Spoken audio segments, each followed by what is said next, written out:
Que a graça e a paz do Senhor Jesus esteja com todos e todas que vão ouvir mais esse podcast. Hoje, queridos e queridas, nós vamos ler um pedacinho da carta do apóstolo Paulo aos Efésios, capítulo 5, do 6 ao 17. Diz assim a palavra de Deus: Não se deixem enganar com palavras vazias, porque a ira de Deus vem sobre os filhos da desobediência por causa dessas coisas. Portanto, não participem daquilo que eles fazem, porque no passado vocês eram trevas, mas agora são luz no Senhor. Vivam como filhos da luz, porque o fruto da luz consiste em toda bondade, justiça e verdade, tratando de descobrir o que é agradável ao Senhor. E não sejam cúmplices nas obras infrutíferas das trevas. Pelo contrário, tratem de reprová-las, pois aquilo que eles fazem em segredo é vergonhoso até mencionar. Mas todas as coisas, quando reprovadas pela luz, se tornam manifesta, porque tudo o que se manifesta é luz. Por isso é que se diz: desperte você que está dormindo, levante-se dentre os mortos e Cristo o iluminará.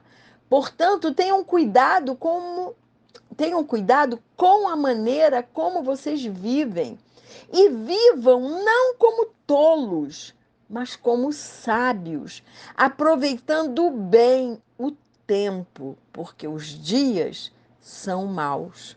Por esta razão, não sejam insensatos, mas procurem compreender qual é a vontade do Senhor. Naquela época do apóstolo Paulo, os dias já eram maus. Imagina hoje, meus irmãos, minhas irmãs. Embora o dia do juízo final possa ser rejeitado com palavras vãs, o julgamento de Deus fará uma separação final entre aqueles que são desobedientes e os filhos obedientes, amados de Deus. Haverá uma separação definitiva de quem é trigo e de quem é joio. Os justos têm vivido no meio dos injustos desde o início, e Deus quer que seja assim. Ele, por ser misericordioso, quer que quem é trigo ensine coisas boas a quem é joio. No mundo físico, isso não é possível. Quem é joio, quem é trigo, ponto. Mas no mundo espiritual, isso é possível. Num campo de trigo, com a invasão do joio, eles se parecem muito, mas quando bate o vento, o trigo se curva, mas o joio continua duro. E Deus quer que o trigo ensine ao joio a se curvar diante dos ventos do Espírito Santo. Para Jesus, a humanidade caminha dividida entre os filhos do reino e os filhos do mal, entre os filhos da luz e os filhos das trevas, que são os filhos da rebeldia, da desobediência. E haverá um juízo em que essas pessoas serão separadas. Mas só quem pode separar essas pessoas é Deus, porque Ele é o único justo juiz. Ele é único. Nós não podemos fazer isso. Nós não temos uma justiça perfeita. Ao contrário, em Isaías diz que a nossa justiça é como trapo de imundícia. Deus, sim, ele é o único juiz, o justo juiz. Temos que ser a boa semente, o trigo, para influenciar os que ainda não conhecem Jesus com toda a sua beleza e glória e graça e amor e o seu reino. As pessoas precisam conhecer a beleza do reino de Deus. Jesus está mostrando que nós não temos capacidade de arrancar o joio. Só quem tem é ele, porque quem tenta fazer isso acaba arrancando também o trigo. É o que fala lá na parábola de Mateus. E há muitas pessoas fora da igreja porque ainda há líderes que são muito religiosos e tentam arrancar o joio, arrancando também o trigo. Paulo queria que os crentes fizessem mais do que se recusar a ter participação nas coisas que fazem com que a ira de Deus se torne inevitável.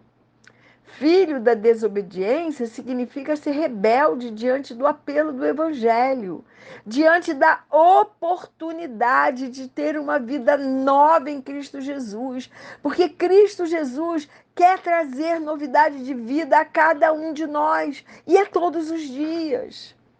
Todos os dias Deus quer nos surpreender. Os cristãos fiéis não apenas se abstêm do mal, como também condenam as obras das trevas, mostrando que elas são infrutíferas, vergonhosas e não valem a pena. A consequência da união dos crentes com Cristo é que Ele, que é a verdadeira luz do mundo, fez deles, ou seja, fez de nós também a luz do mundo. Ser fruto da luz é o oposto das obras infrutíferas das trevas. Cristo é a luz e cumprir a sua vontade é, portanto, andar na luz e produzir o fruto da luz. Por definição, luz irradia luz. Portanto, Paulo prevê que os crentes exercerão impacto sobre o mundo que está em trevas. Ser fruto da luz significa desenvolver a bondade, a justiça, a verdade e o amor. Ser fruto da luz consiste em ser bom, independente das circunstâncias, porque Deus é bom em todo tempo. E se nos tornamos filhos dele, temos que imitá-lo em sua bondade. Ser filho da luz consiste em sermos justos, não pela nossa justiça, mas pelo olhar da justiça de Deus, que é perfeita. Nossa ótica de justiça é enganosa, porque, como diz lá em Jeremias 17:9, o nosso coração é enganoso. E como eu citei agora há pouco, Isaías 64:6 diz que a nossa justiça é como trapo de imundícia. Mas a justiça de Deus é perfeita, porque Ele é o justo juiz. Então, como frutos da luz de Jesus, temos que viver e praticar a justiça de Deus. Ser fruto da luz consiste em sermos verdadeiros, porque se estamos em Cristo Jesus, que é a verdade, temos também que praticar a verdade. Temos que pedir ao Espírito Santo para colocar em nós o cinto da verdade, que é uma peça da armadura de Deus. Temos que falar a verdade, temos que ser verdadeiros em nossos propósitos, temos que ser transparentes e nossas obras têm que estar todas debaixo da luz, que é o próprio Jesus. Somos os frutos da luz, portanto, temos que praticar a bondade, a justiça e a verdade. O mundo tem que ver em nós esses frutos, bondade, justiça e verdade. Certos aspectos da prática não cristã são tão vergonhosos que, ao serem trazidos à luz, irão envergonhar alguns não cristãos e levá-los ao arrependimento. É o que diz o texto lá que eu li no começo. Paulo previu uma eficácia evangelística da presença de um cristão nesse mundo sombrio. Desse modo, o apóstolo rogou aos mortos espirituais para que se levantassem e recebessem a luz de Cristo, parafraseando o que está escrito em Isaías 61, que diz: levanta-te, resplandece, porque já vem a luz e a glória do Senhor está raiando sobre você. Que coisa linda esse texto. Há muitas pessoas dormindo espiritualmente dentro das nossas igrejas. E tanto o profeta Isaías como o apóstolo Paulo nos encorajam a acordarmos espiritualmente, a despertarmos do nosso sono espiritual e deixarmos Jesus nos iluminar com sua luz resplandecente para brilharmos nesse mundo a luz dele que incide em nós. Temos que brilhar a glória de Deus, sendo sábios e não tolos, porque os dias são maus. Muito maus. Temos que ser frutos da luz para brilharmos nesse mundo mau e perverso, procurando sempre estarmos na presença do Senhor para fazermos a sua vontade, que é boa, perfeita e agradável. Como diz o apóstolo Paulo em Romanos 12. Temos que ser frutos da luz, praticando a bondade, a justiça e a verdade, praticando o amor, praticando a equidade, praticando a empatia. Nós temos que olhar para Jesus para praticarmos tudo isso. A minha oração por mim e por você é que acordemos espiritualmente, que despertemos de nosso sono espiritual para deixar Jesus nos iluminar com a sua luz resplandecente e assim brilharmos nesse mundo à luz dele.